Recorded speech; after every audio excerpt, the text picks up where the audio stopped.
इस वीडियो में हम पढ़ रहे हैं क्लास 7 के सिविक्स के चैप्टर नंबर 2 को, जिसका नाम है role of the government in health. और यह वीडियो नंबर फर्स्ट इस चैप्टर का। तो आइए हम शुरुआत करते हैं इस चैप्टर को और पढ़ते हैं इस चैप्टर को कि आखिर हमें इस चैप्टर में जानना क्या है, सीखना क्या है। तो देखिए, इस चैप्टर का नाम है role of the government in health और यहाँ पर इंट्रोडक्शन दिया गया है इस चैप्टर का। तो इस इंट्रोडक्शन से हमें ये पता चलेगा कि आखिर हमें इस चैप्टर में पढ़ना क्या है, किन चीज़ों के बारे में हमें इस चैप्टर में जानना है।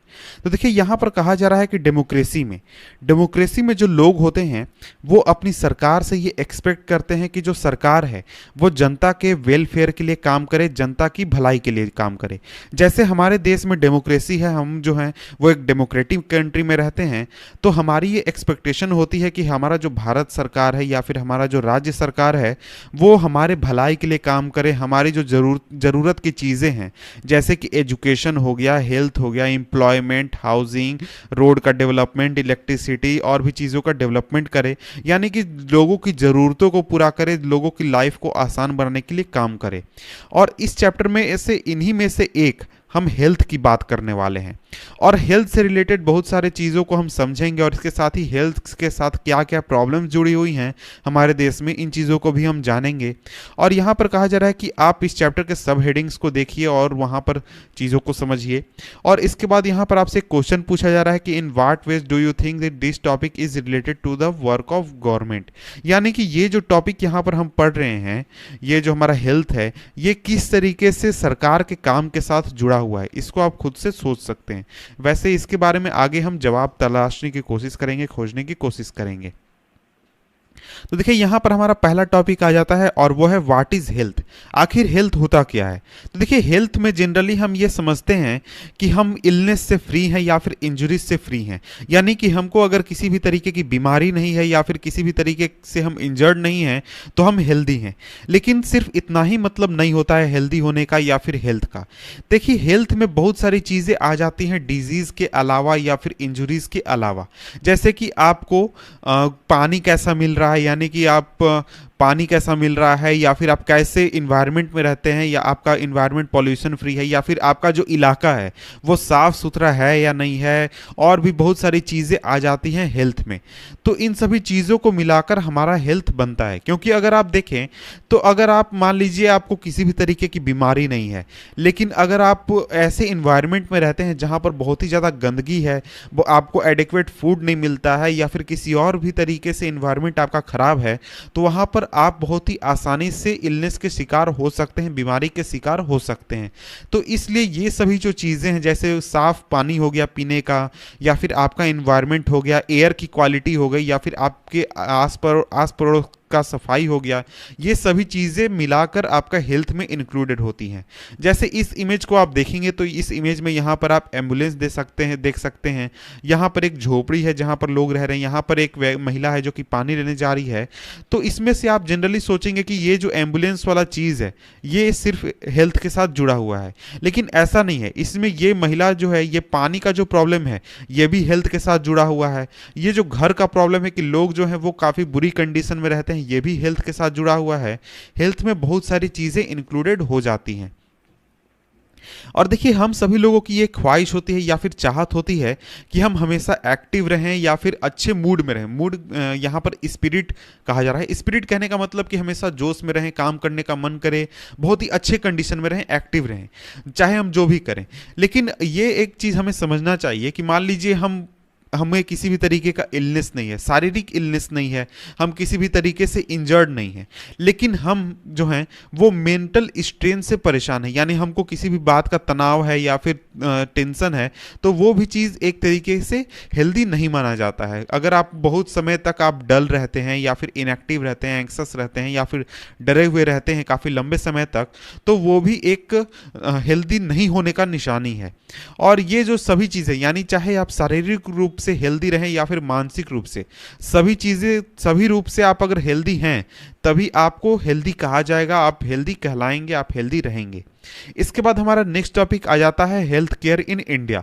तो ऊपर वाले टॉपिक में हमने हेल्दी के बारे में जाना कि आखिर हेल्थ होता क्या है, हेल्दी होना क्या होता है, इसके बारे में जाना।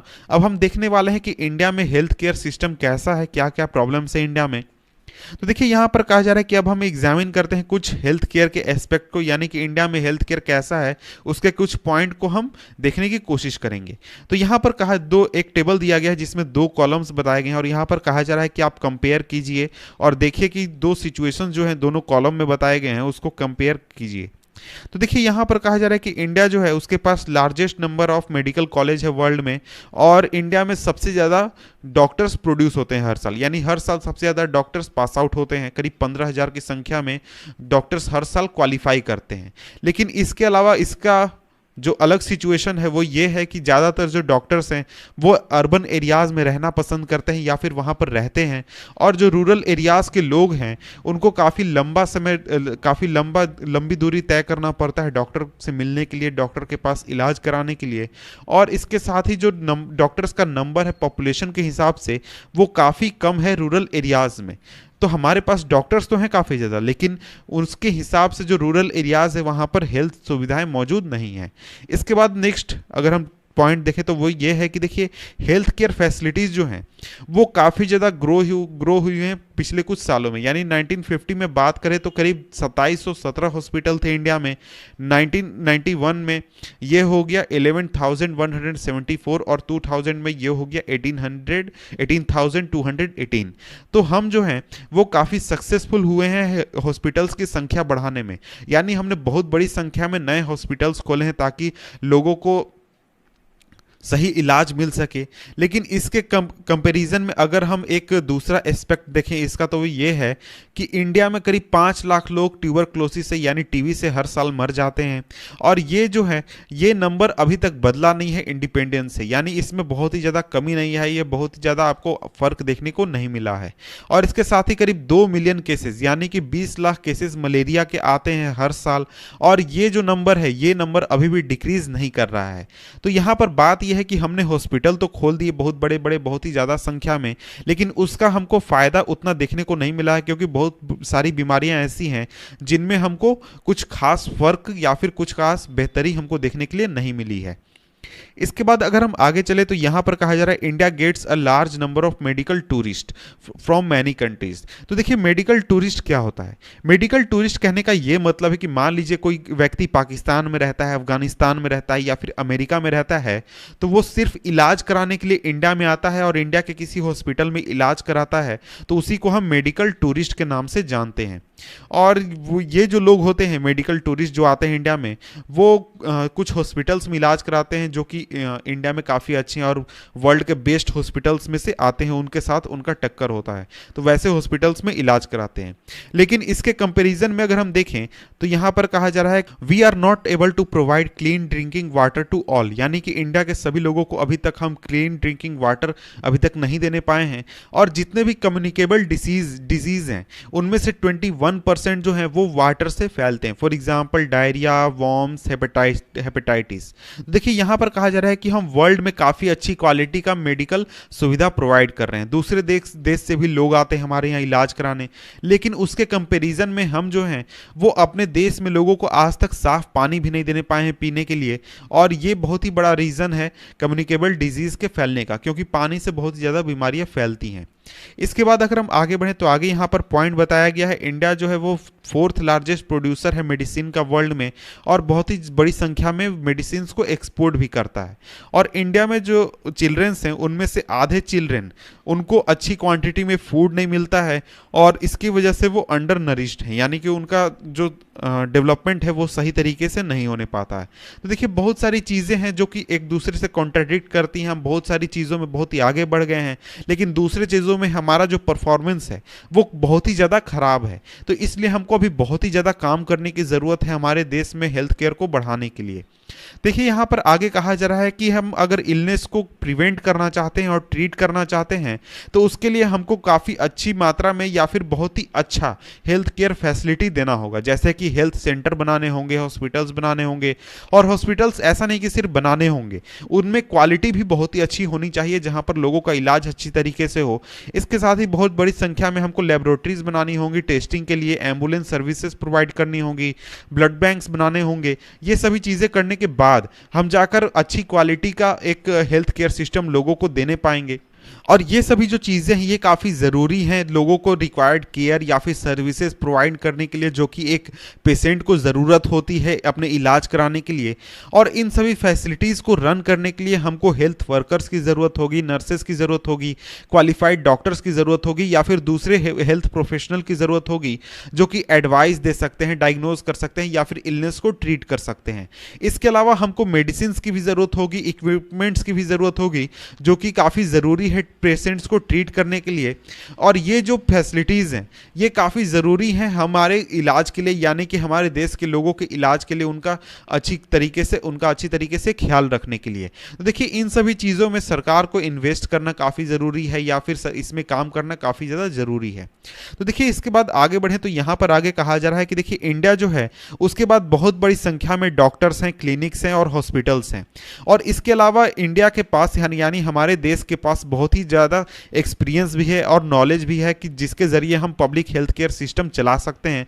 क्योंकि इंडिया में आप देखेंगे बहुत बड़ी संख्या में सरकारी हॉस्पिटल्स चलते हैं, सरकारी पूरा एक तंत्र चलता है, पूरा सिस्टम चलता है हॉस्पिटल्स का, जिसमें कि लोगों का इलाज किया जाता है। और ये जो सिस्टम है हॉस्पिटल्स का, ये गवर्नमेंट द्वारा रन किए जाते हैं, सरकार द्वारा चलाए जाते हैं। और इसके पास ये एबिलिटी है कि बहुत बड़े लोगों यानी कि जनसंख्या के बहुत बड़े हिस्से के हेल्थ को देख सके या फिर उसका ख्याल रख सके। इसके अलावा बहुत ही ज़्यादा एडवांसमेंट भी हुआ है मेडिकल साइंसेज में, जिसके ज़रिए बहुत ही ज़्यादा नए टेक्नोलॉजीज़ आए हैं और बहुत ही नए ट्रीटमेंट प्रोसीजर्स आए हैं जो कि हमारे देश में अवेलेबल हैं, जो कि हमें काफ़ी हेल्प कर सकते हैं लोगों के इलाज करने के लिए। लेकिन यहाँ पर अगर हम ध्यान दें तो दूसरा जो कॉलम है वो ये पॉइंट आउट करता है कि हमारा जो हेल्थ सिचुएशन है हमारे देश में वो कितना ख़राब है। यानी जो हमने टेबल देखा था, टेबल में जो दूसरा कॉलम था उसमें हमने देखा कि हमारे देश में हेल्थ सिचुएशन कितना ख़राब है। और ऊपर हमने जितने भी पॉजिटिव डेवलपमेंट की बात की, यानी इस पैराग्राफ में हमने जितने भी पॉजिटिव डेवलपमेंट की बात की कि हमारे पास हॉस्पिटल्स बहुत सारे हैं, हमारे पास बहुत ही अच्छे डॉक्टर्स हैं, उसके बावजूद भी हम लोगों को प्रॉपर हेल्थ केयर फैसिलिटीज़ आज तक नहीं प्रोवाइड करने पाए हैं। और ये एक तरीके का कॉन्ट्राडिक्शन है कि हमारे देश के पास पैसा है, नॉलेज है, लोग हैं एक्सपीरियंस के साथ, लेकिन हम अपने देश में जो नेसेसरी हेल्थ केयर सिस्टम है वो सभी लोगों तक पहुंचाने में अभी तक अनसक्सेसफुल रहे हैं। और इस चैप्टर में हम एक तरीके से देखेंगे कि इसका रीज़न क्या है, आगे हम देखेंगे इसका रीज़न क्या है कि अभी तक इतने सारी चीज़ें होने के बावजूद हम हेल्थ फैसिलिटीज़ नहीं प्रोवाइड कराने पाए हैं। तो इसके बाद देखिए यहाँ पर एक स्टोरी आ जाती है हकीम शेख के बारे में। तो इस स्टोरी को आप खुद से पढ़ लें, लेकिन मैं शॉर्ट में आपको समझा देता हूँ कि हकीम शेख एक व्यक्ति था जो कि एग्रीकल्चर लेबरर था और वो पश्चिम बंगाल खेत मजदूर समिति का मेंबर था। और 1992 में वो ट्रेन से गिर गया, उसको काफ़ी इंजरीज हो गए हेड में और वो काफ़ी सीरियस कंडीशन में था जिसको कि काफ़ी जल्दी इलाज की ज़रूरत थी।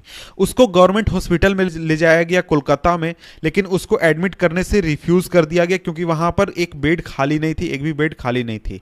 और इसके बाद उसको कई सारे हॉस्पिटल्स में ले जाया गया, वहाँ पर सभी जगहों पर उसको मना कर दिया गया एक्सेप्ट करने से, क्योंकि वहाँ पर भी यही रीज़न बताया गया कि बेड खाली नहीं है, जगह खाली नहीं है, इसलिए उसका इलाज नहीं हो सकता है। और इस तरीके से 14 घंटे तक वो एक हॉस्पिटल से दूसरे हॉस्पिटल तक घूमता रहा, लेकिन उसको कहीं भी एडमिट नहीं किया गया। और इसके बाद अंत में जाकर प्राइवेट हॉस्पिटल में उसको एडमिट कराया गया जहां पर उसका ट्रीटमेंट हुआ। और यहां पर ट्रीटमेंट कराने में उसको काफ़ी खर्च आया, काफ़ी उसको पैसे खर्च करने पड़े। और इस चीज़ से परेशान होकर जो हकीम शेख था और इसके साथ ही जो ये पश्चिम बंगाल खेत मजदूर समिति थी, इन्होंने जाकर कोर्ट में केस फाइल कर दिया। और कोर्ट में केस फाइल करने के बाद केस लड़ा और जो कोर्ट है उसने ये ऑर्डर दिया कि जो हकीम शेख है उसको हर्जाना भरा जाए और इसके साथ ही सरकार ये तय करे कि किस तरीके से लोगों का इलाज सही हो सकता है। तो देखिए यहाँ पर एक कहानी है कॉस्ट ऑफ अ क्योर, तो इसको भी मैं शॉर्ट में समझा देता हूँ कि दो दोस्त हैं अमन और रंजन। तो एक लड़का जो है वो काफ़ी अमीर है, लेकिन एक लड़का जो है वो एक लोअर बैकग्राउंड से आता है, यानी गरीब बैकग्राउंड से आता है। तो एक लड़का जाता है प्राइवेट हॉस्पिटल में इलाज कराने, वहाँ पर उसको काफ़ी आसानी से इलाज हो जाता है, लेकिन उसको खर्च ज़्यादा आता है। दूसरा लड़का जाता है सरकारी हॉस्पिटल में, वहाँ पर उसको खर्च कम आता है, लेकिन उसको काफ़ी परेशानी होती है इलाज कराने में। और इसके बाद वो डिस्कस करते हैं अपने कि मेरा क्या हुआ, तुम्हारे साथ क्या हुआ, इस तरीके से वो डिस्कशन करते हैं। इस कहानी को आप चाहें तो पढ़ सकते हैं। इसके बाद यहाँ पर नेक्स्ट यहाँ पर हमें पढ़ना है इस वीडियो में public and private health services, यानी कि जो हमारा सरकारी हेल्थ केयर सर्विस है और जो प्राइवेट हेल्थ केयर सर्विस है, इनके बीच का हम एक तरीके का कंपैरिजन करेंगे, इनके बारे में हम पढ़ेंगे और जानेंगे कि इनके बीच में क्या फ़र्क है। तो देखिए, हमारे देश में हेल्थ केयर सर्विसेज जो हैं उनको दो कैटेगरीज में हम बांट सकते हैं ओनरशिप के आधार पर। तो देखिए, पब्लिक हेल्थ सर्विसेज जो है इनको चलाया जाता है सरकार द्वारा, सरकार सारे हॉस्पिटल को ओन करती है और उसको सरकार द्वारा चलाया जाता है। लेकिन वहीं कोई व्यक्ति अगर किसी हॉस्पिटल को ओन करता है या फिर अपना कोई प्राइवेट क्लिनिक खोलकर चलाता है, पैसे लेकर लोगों का इलाज करता है, तो वो हमारा प्राइवेट हेल्थ सर्विसेज में, प्राइवेट हेल्थ फैसिलिटीज में आ जाता है। और इसमें कई तरीके के प्राइवेट हेल्थ फैसिलिटीज़ हैं, जैसे आपको बहुत सारे प्राइवेट हॉस्पिटल्स देखने को मिल जाएंगे। बहुत जगहों पर डॉक्टर जो हैं वो छोटे छोटे अपने क्लिनिक खोलकर बैठे हुए रहते हैं, और बहुत जगहों पर कुछ दुकान आपको देखने को मिल जाएंगे जहां पर कुछ टेस्ट किए जाते हैं या फिर एक्सरे किया जाता है, अल्ट्रासाउंड किया जाता है, इस तरीके के जांच किए जाते हैं। तो जो प्राइवेट हेल्थ फैसिलिटीज़ है उसमें कई तरीके के वेरिएशंस आपको देखने को मिल जाएंगे। इसके बाद हम सबसे पहला देखते हैं वो है पब्लिक हेल्थ सर्विसेज। तो देखिए, पब्लिक हेल्थ सर्विसेज जो है ये एक तरीके का चेन है, पूरा सिस्टम है, जिसमें कि आपको हॉस्पिटल्स आ जाते हैं, छोटे छोटे हेल्थ सेंटर्स आ जाते हैं जिनको कि सरकार द्वारा चलाया जाता है। और ये जो पूरे सेंटर्स हैं और जितने भी हॉस्पिटल्स हैं इनको एक दूसरे के साथ जोड़ कर रखा गया है, लिंक करके रखा गया है, ताकि ये जो पूरा सिस्टम है ये इंडिया के रूरल इलाकों को और साथ ही अर्बन इलाकों को देख सके, उन इलाकों को कवर कर सके और वहां पर ट्रीटमेंट प्रोवाइड कर सके। और ये जो ट्रीटमेंट है ये छोटे से छोटे इलनेस से लेकर आपको बहुत ही स्पेशल सर्विसेज तक प्रोवाइड करते हैं। जैसे कि आप अगर अपने गांव में जाएंगे तो आपके गांव में आपको नर्स देखने को मिलेगा और इसके साथ ही एक विलेज हेल्थ वर्कर होगा, और ये इनको ट्रेन किया जाता है कि ये कॉमन इलनेस को ट्रीट करें। यानी कि आप अगर अपने गाँव में इलाज करा रहे हैं तो वहां पर आपको कैंसर का इलाज नहीं होगा, लेकिन वहां पर जो छोटे छोटे बीमारी हैं, जैसे किसी को बुखार हो गया, मलेरिया हो गया, इस तरीके की छोटे छोटे बीमारी हो गए, तो उसका वहां पर इलाज किया जा सकता है प्राइमरी हेल्थ सेंटर में जो कि आपके गांव में है। लेकिन अगर आपको किसी भी तरीके का बहुत ही बड़ी बीमारी हो जाती है, जैसे कैंसर हो जाता है या फिर कुछ और बड़ा बीमारी हो जाता है, कुछ आपको ऑपरेशन कराना है, तो उसके लिए आपको स्पेशलाइज्ड हॉस्पिटल में जाना होगा, जैसा कि आपको आपके राज्य की राजधानी में होगी या फिर बड़े शहर में होगी, जैसे कि आपका एम्स हो गया या फिर BHU हो गया। इस तरीके के जो सरकारी हॉस्पिटल्स हैं जो कि काफ़ी बड़े होते हैं, जहाँ पर बहुत ही अच्छे अच्छे इलाज किए जाते हैं, उन जगहों पर वैसा इलाज हो सकता है। और ये जो सेंटर्स, जैसे ये जो प्राइमरी हेल्थ सेंटर हैं, ये आपको जो रूरल एरिया है उसको कवर करते हैं। और इसके बाद एक इससे ऊपर लेवल पर, यानी डिस्ट्रिक्ट लेवल जो है, डिस्ट्रिक्ट लेवल पर एक डिस्ट्रिक्ट हॉस्पिटल होता है जो कि प्राइमरी हेल्थ सेंटर से बड़ा होता है। वहां पर कुछ खास इलाज हो सकता है, लेकिन बहुत ही स्पेशल इलाज नहीं हो सकता। जैसे कैंसर का इलाज आपको डिस्ट्रिक्ट लेवल पर नहीं होगा, लेकिन अगर आपको चोट लग जाती है, आपका एक्सीडेंट हो जाता है या फिर कुछ छोटा मोटा ऑपरेशन भी करना है, तो उसका इलाज आपको डिस्ट्रिक्ट लेवल पर किया जा सकता है। और इसके अलावा जो बड़े सिटीज़ हैं वहाँ पर बहुत सारे गवर्नमेंट हॉस्पिटल्स होते हैं, जहाँ पर जैसे कि अमन को ले जाया गया था, जो हमने पिछले वीडियो में एग्जाम्पल देखा था, एक स्टोरी हमने देखी थी जिसमें दो दोस्त थे, अमन और रंजन। उस स्टोरी में जो अमन गया था वो एक गवर्नमेंट हॉस्पिटल में गया था, तो उसको मैंने शॉर्ट में समझाया था। और इसके अलावा स्पेशलाइज्ड गवर्नमेंट हॉस्पिटल हैं जहाँ पर हकीम शेख को ले जाया गया था, यानी जो व्यक्ति था, मजदूर था, जिसका एक्सीडेंट हो गया था, जो स्टोरी हमने पहले देखी थी, उसकी यहाँ पर बात की जा रही है। और ये जो पूरा हेल्थ केयर सिस्टम है या फिर हेल्थ सर्विस है, इसको पब्लिक बहुत सारे रीजन की वजह से कहा जाता है। पहला तो ये है कि ये जो पूरा सिस्टम है ये हमारे देश की जनता के प्रति कमिटमेंट होता है कि ये जो पूरा सिस्टम है ये हेल्थ केयर सर्विसेज प्रोवाइड करेगा सभी सिटीजन्स को, और सभी को इक्वल ट्रीटमेंट प्रोवाइड करेगा, यानी किसी को भी स्पेशल ट्रीटमेंट नहीं दिया जाएगा। और इसलिए जो गवर्नमेंट है उसको हॉस्पिटल या फिर हेल्थ सेंटर जो है ये इस्टेब्लिश करती है गवर्नमेंट। और इसके साथ ही ये जो पूरा सिस्टम, यानी जो पब्लिक हेल्थ केयर सिस्टम है, इसको चलाने के लिए जो रिसोर्सेज की जरूरत होती है, यानी कि जो पैसे की जरूरत होती है, वो हमारे टैक्स से आता है। यानी हम जो टैक्स देते हैं, जनता जो टैक्स देती है, उसी से सरकार जो है इस पूरे सिस्टम को चलाती है। जैसे कि जितने भी फैसिलिटीज जरूरत है, जैसे हॉस्पिटल बनाना है, कोई सेंटर बनाना है, डॉक्टर्स को हायर करना है, इसके लिए पूरा पैसा सरकार जो है वो टैक्सेस से खर्च करती है। और इस वजह से ये जो फैसिलिटी है ये सभी लोगों के लिए होनी चाहिए, क्योंकि सभी लोग इसमें इसमें पैसा दे रहे हैं, पैसा लगा रहे हैं। और देखिए जो सबसे इंपॉर्टेंट एस्पेक्ट है पब्लिक हेल्थ सिस्टम का, कि ये जो पूरा सिस्टम है ये होना चाहिए या फिर ये इस तरीके से बनाया गया है कि ये quality health care services provide करे, या तो फ्री में या फिर काफ़ी सस्ते दामों पर, ताकि जो सबसे गरीब व्यक्ति है वो भी यहाँ पर आकर अपना इलाज करा सके और अपने खुद को जो बीमारी है उससे मुक्त कर सके। और एक दूसरा इंपॉर्टेंट फंक्शन है पब्लिक हेल्थ सिस्टम का, वो ये है कि जो बीमारी हैं जो कि फैल सकते हैं, जैसे कि TB, malaria, jaundice, cholera, chikungunya, diarrhoea, ऐसी बीमारी को फैलने से रोकने की भी जिम्मेदारी जो है वो पब्लिक हेल्थ सिस्टम को भी होती है। और देखिए ऐसा करने के लिए, यानी बीमारी को फैलने से रोकने के लिए जो सरकार है या फिर जो पूरा हेल्थ सिस्टम है वो कई सारे कैंपेन्स चलाती है। तो फॉर एग्जांपल जैसे अगर मच्छर की बात करें, मलेरिया की बात करें, तो जो सरकार है या फिर जो हेल्थ सिस्टम है वो कैंपेन्स चलाती है कि जो वाटर कूलर्स है या फिर रूफटॉप है जहां पर पानी जमा होता है, उस पानी को जमा होने से रोका जाए, ताकि जो बीमारी है वो ना फैले या फिर जो मलेरिया है उसके मच्छर वहां पर ना पनपे। तो इस तरीके के बहुत सारे काम जो है वो सरकार द्वारा किए जाते हैं या फिर इस सिस्टम द्वारा किए जाते हैं। तो देखिए यहां पर आगे आपसे पूछा रहा, रिकॉल द केस ऑफ हकीम शेख, यानी कि हकीम शेख जो है उसका एग्जाम्पल हमको याद करना चाहिए, जिसके बारे में हमने पिछले वीडियो में बात की थी। वहां पर आप जानना चाहेंगे कि वहां पर कोर्ट ने क्या कहा था इस केस में। तो देखिए वहां पर मैंने आपको बताया था कि कोर्ट ने क्या कहा था, यहां पर फिर से देख लेते हैं।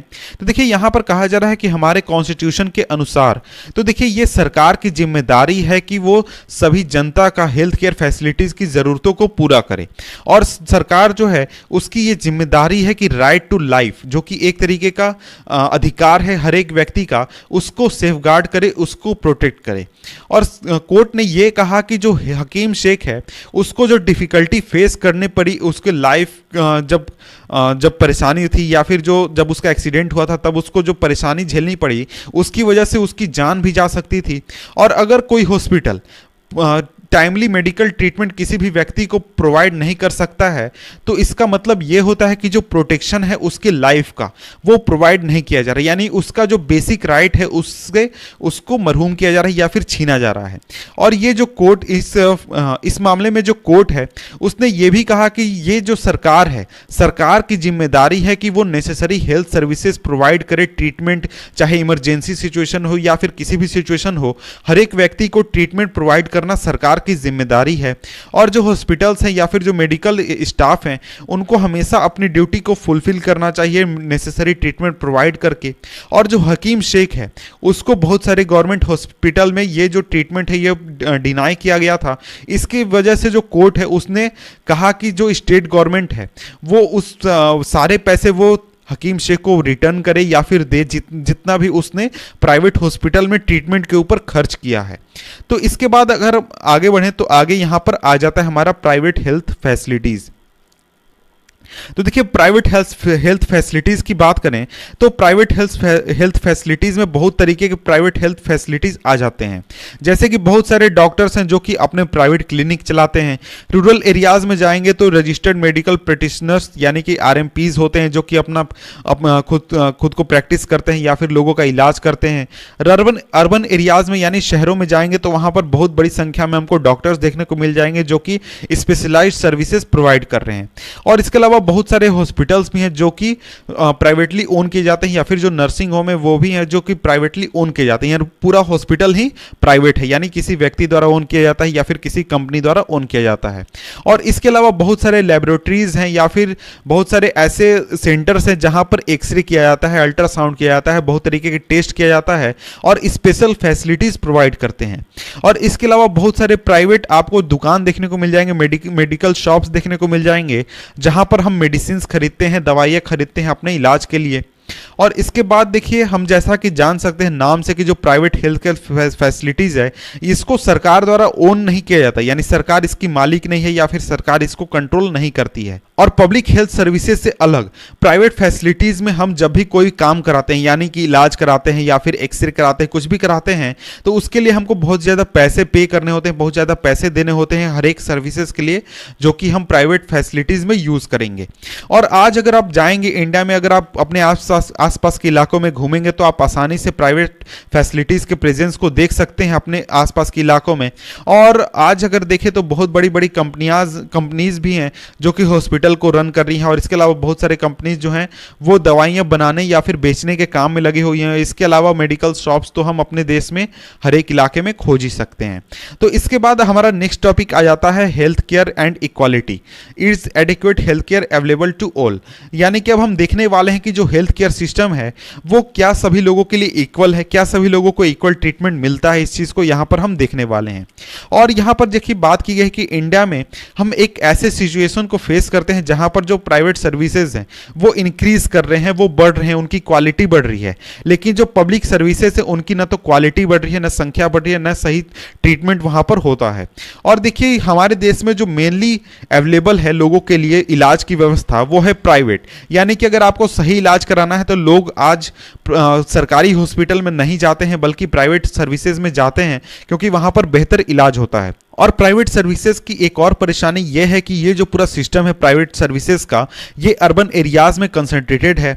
और इसके अलावा एक और चीज़ हमें ध्यान देना चाहिए कि ये जो प्राइवेट सर्विसेज है इसको चलाया जाता है प्रॉफिट के लिए, यानी प्रॉफिट कमाने के लिए इस पूरे सिस्टम को चलाया जाता है। और इस वजह से जो कॉस्ट है इस पूरे सर्विस का ये काफ़ी ज़्यादा हाई होता है, काफ़ी ज़्यादा होता है।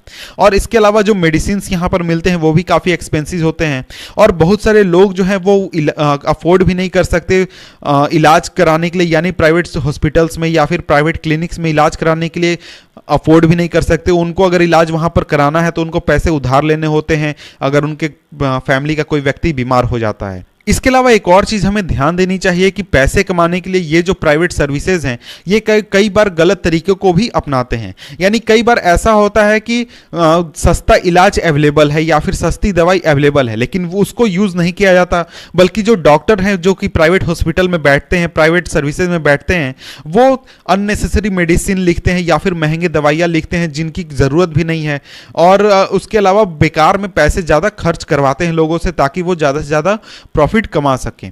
और यहां पर आगे बताया गया है कि इंडिया में करीब 20% ऐसे लोग हैं, यानी पॉपुलेशन का 20% हिस्सा ही है जो कि मेडिसिन को अफोर्ड कर सकता है, जो कि प्राइवेट हॉस्पिटल में इलाज कराने के दौरान जरूरत होती है जब भी कोई व्यक्ति बीमार हो जाता है। तो इसलिए हम ये निष्कर्ष निकाल सकते हैं कि कोई भी व्यक्ति जो कि पुअर नहीं है यानी गरीब नहीं है, वो भी अगर एक मेडिकल इलाज कराने जाता है प्राइवेट हॉस्पिटल में तो उसको परेशानी हो सकती है, हार्डशिप हो सकती है।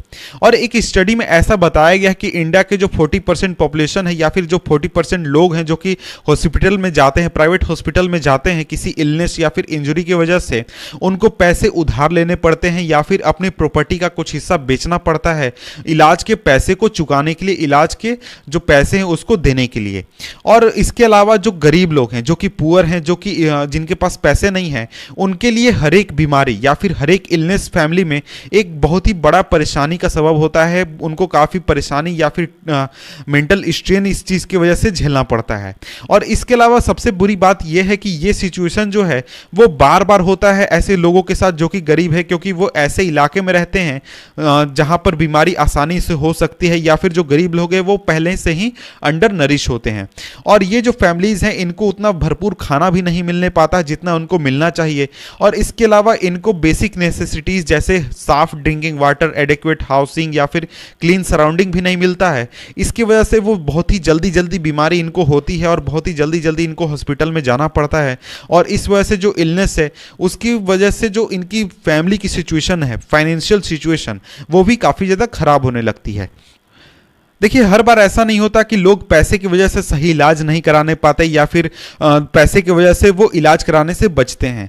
कई बार ऐसा होता है कि लोग जो हैं वो दूसरे रीज़न से भी इलाज कराना पसंद नहीं करते, क्योंकि वो हेल्थ को उतना ज़्यादा वैल्यू नहीं देते हैं। वो समझते हैं कि ऐसे ही ठीक हो जाएगा, उसमें इतना हॉस्पिटल जाने की क्या ज़रूरत है, दवा खाने की क्या ज़रूरत है, ऐसे ही ठीक हो जाएगा। और इसके अलावा कई इलाकों में ऐसा भी है कि जो महिलाएँ हैं उनके हेल्थ को उतना वैल्यू नहीं दिया जाता है जितना कि एक मेल को या फिर पुरुष के हेल्थ को वैल्यू दिया जाता है। और महिला के हेल्थ को माना जाता है कि वो बहुत ही कम इंपॉर्टेंट है कंपेयरिंग टू एक मेल के हेल्थ के, यानी कि परिवार में अगर कोई मर्द है तो उसका हेल्थ काफ़ी इंपॉर्टेंट है लेकिन महिला का हेल्थ इंपॉर्टेंट नहीं है। और इसके अलावा बहुत सारे ट्राइबल एरियाज हैं जहां पर जो हेल्थ सेंटर है उनकी संख्या भी बहुत ज़्यादा कम है और उनको सही से रन भी नहीं किया जाता। और इन इलाकों में जो प्राइवेट हेल्थ सर्विसेज है वो तो एक तरीके से ना के बराबर अवेलेबल है, बिल्कुल ही अवेलेबल वहां पर नहीं है। इसके बाद यहां पर बात आती है कि हम इन सर्विसेज को या फिर ये जो पूरा सिस्टम है इसको सुधारने के लिए क्या कर सकते हैं। तो देखिए, ये जो हमने ऊपर पूरे बात को पढ़ा, पूरी सिचुएशन को पढ़ा, तो वहां पर हमें पता चला कि हमारे देश का जो हेल्थ सिचुएशन है वो उतना अच्छा नहीं है। यानी हमारे देश में जो लोग हैं उनके लिए जो हेल्थ सिचुएशन है वो अच्छा नहीं है, वो उतना बेहतर नहीं है। और ये एक तरीके से गवर्नमेंट की रिस्पॉन्सिबिलिटी है कि वो क्वालिटी हेल्थ सर्विसेज प्रोवाइड करे हर एक सिटीजन को, हर एक नागरिक को हमारे देश में, और स्पेशली वैसे लोगों को जो कि गरीब हैं और डिसएडवांटेज हैं, क्योंकि वो बहुत ही जल्दी जल्दी बीमार होते हैं, उनको उतनी सर्विसेज नहीं मिलती, जैसे कि पानी साफ नहीं मिलता या फिर और भी चीज़ें नहीं मिलती है। और इसके बावजूद जो हेल्थ है वो काफ़ी ज़्यादा डिपेंडेंट होते हैं बेसिक एमिनिटीज़ के ऊपर या फिर सोशल कंडीशन के ऊपर लोगों के। और इसलिए हेल्थ केयर सिस्टम को सुधारने के साथ साथ हमको सोशल कंडीशन को भी सुधारना होगा, लोगों के नेबरहुड को सुधारना होगा। जो ड्रिंकिंग वाटर है, इस तरीके की जो परेशानी है, इसको सुधारने की ज़रूरत है, सभी चीज़ों पर काम करने की ज़रूरत है, तब हम लोगों के हेल्थ को सुधार सकते हैं, बेहतर बना सकते हैं। आगे हम कुछ एग्जाम्पल को देखने वाले हैं। एग्जाम्पल के जरिए हम समझेंगे कि जो इलाके हैं जहाँ पर हेल्थ में काम अच्छा हुआ, वहाँ पर ये चीज़ें पॉसिबल कैसे होने पाई है। तो यहाँ पर देखिए, सबसे पहले हम केरल की बात करने वाले हैं, केरल राज्य की बात करने वाले हैं। 1996 में जो केरल गवर्नमेंट थी उसने एक इंपॉर्टेंट डिसीजन लिया कि जो पूरा स्टेट बजट था उसका 40% पंचायत को दे दिया गया। पंचायत जो थे वो 40% जो पैसा उनको मिलता था उसको लेकर वो अपनी ज़रूरतों के हिसाब से प्लान बना सकते थे, अपनी ज़रूरतों के हिसाब से जो भी चीज़ें उनको ज़रूरत है वो कर सकते थे। और इस वजह से जो विलेज थे वहाँ पर प्रॉपर प्लानिंग होने पाए कि पानी के लिए कितना खर्च करना है, फूड के लिए किस तरीके से खर्च करना है, महिलाओं के डेवलपमेंट और एजुकेशन के लिए कैसे खर्च करना है। ये प्लानिंग जो विलेजेस है वो आसानी से करने पाए, बेहतर तरीके से करने पाए। और इसकी वजह से ये हुआ कि जो वाटर सप्लाई स्कीम था उसको बेहतर बनाया गया, स्कूल का वर्किंग को बेहतर बनाया गया, आंगनवाड़ी को बेहतर बनाया गया, और इसके अलावा जो विलेज के जो स्पेसिफिक प्रॉब्लम थे वो उनको बेहतर बनाया गया या फिर उसको सुधारा गया। और हेल्थ सेंटर जो थे उनको भी इंप्रूव किया गया। और इन सभी चीज़ों को करने की वजह से जो सिचुएशन है पूरे इलाके का वो काफ़ी बेहतर हो गया। और इन सभी एफर्ट के बावजूद जो प्रॉब्लम्स हैं हमारे देश में, जैसे कि मेडिसिन का शॉर्टेज हो गया, हॉस्पिटल बेड का शॉर्टेज हो गया या फिर डॉक्टर्स की कमी हो गई, ये इन इलाकों में भी देखने को मिला। यानी केरल में भी ये परेशानी रह गई और इसको अभी भी एड्रेस करने की ज़रूरत है, सुधारने की ज़रूरत है। इसके बाद अब हम दूसरे देश का एग्जाम्पल देखने वाले हैं जिसका नाम है कोस्टा रिका। अब हम देखने वाले हैं कि कोस्टा रिका ने अपने देश में हेल्थ केयर सर्विसेज को सुधारने के लिए क्या किया। तो देखिए, कोस्टा रिका जो है उसको साउथ अमेरिका में healthiest country, one of the healthiest country माना जाता है। और उसका रीज़न ये है कि कोस्टा रिका का जो कॉन्स्टिट्यूशन है उसमें कुछ साल पहले चेंज किया गया था। और चेंज ये था कि कोस्टा रिका की गवर्नमेंट ने एक इंपॉर्टेंट डिसीजन लिया कि जो कोस्टा रिका है उसकी कोई भी आर्मी नहीं होगी। यानी कोस्टा रिका जो गवर्नमेंट है वहाँ पर कोई भी, कोस्टा रिका कंट्री जो है वहाँ पर किसी भी तरीके की आर्मी नहीं होगी। और इसकी वजह से जो कोस्टा रिका जो गवर्नमेंट है उसके पास काफ़ी ज़्यादा पैसा हो गया कि वो हेल्थ पर या फिर दूसरे चीज़ों पर खर्च कर सके, एजुकेशन पर या फिर दूसरे बेसिक नीड्स पर खर्च कर सके। इसकी वजह से जो कोस्टा रिका गवर्नमेंट जो है वो आसानी से डेवलपमेंट में पैसे खर्च करने पाई और हेल्थ पर या फिर एजुकेशन पर और भी चीज़ों पर ध्यान देने पाई, जो कि आसानी से लोगों के लाइफ को या फिर उनके हेल्थ को बेहतर बनाने में उसने हेल्प किया। और जो कोस्टा रिका गवर्नमेंट है वो बेसिक सर्विसेज या फिर एमिनिटीज़ प्रोवाइड करती है अपने देश के सभी लोगों को। यानी कि जैसे कि हमारे देश में पब्लिक हेल्थ केयर सिस्टम है वैसा ही सर्विसेज वहाँ की सरकार लोगों को प्रोवाइड करती है। फॉर एग्जांपल अगर हम बात करें फॉर एग्जांपल में, तो safe drinking water, sanitation, nutrition, housing, ये जो सर्विसेज हैं ये सरकार द्वारा प्रोवाइड की जाती है। हेल्थ एजुकेशन भी वहाँ पर काफ़ी इंपॉर्टेंट कंसीडर किया जाता है और इसके साथ ही वहाँ पर नॉलेज जो है उसको भी काफ़ी इंपॉर्टेंट पार्ट माना जाता है एजुकेशन का हर एक लेवल पर। तो इस तरीके से जो हमारा चैप्टर है यहाँ पर ख़त्म होता है। तो इस तरीके से हमने देखा कि कोस्टा रिका में चीज़ों को किस तरीके से हैंडल किया गया, केरल में किस तरीके से हैंडल किया गया। इसके बाद हमारा जो नेक्स्ट चैप्टर है उसको पढ़ेंगे हम नेक्स्ट वीडियो में। तो मिलते हैं आपसे हम नेक्स्ट वीडियो में, तब तक के लिए गुड बाय।